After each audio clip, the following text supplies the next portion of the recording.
नमस्कार RJD rutting channel को आपको स्वागत। पूर्व शत्रुता को केन्द्र कर जड़े युवक हत्या।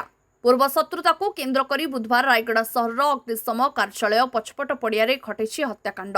एक धारुआ स्तर में 3 जन युवक संघबद्ध भाव में जड़े 26 वर्षीय युवक विभत्स भाव में हत्या कर मृतक हेले रायगड़ा सहर महिला महाविद्यालय पछपटे हरिजन बस्तीर रोहित थापा। तार मृतदेह अग्निशम विभाग कार्यालय पड़िया निकट में पड़ा बेले स्थानीय लोके रक्त जुड़जुड़ अवस्था उद्धार कर जिला मुख्य चिकित्सालय भर्ती करथिले। हेले मुंडरे गभीर आघात लागिथिबा जोगु डाक्तर तांकु मृत घोषणा करछंती। मिलिथिबा सूचना अनुसार गत 3 दिन तले किछि युवकଙ୍କ सहित रोहितर पाटितुंड होइतिला। परे आपस बुझापण होइतिबा बेले आज अपराह्न रोहित खेल पड़िया ठिया होइतिबा बेले 3 जन युवक आसी मारणास्त्र रे आक्रमण करथिले।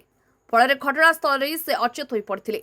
तेबे एने टाउन थाना पुलिस एक मामला रुजु करने सहित हत्याकांड भिआई 3 जन युवक खोलताड़ आरंभ करने सहित पुलिस सूचना देछि।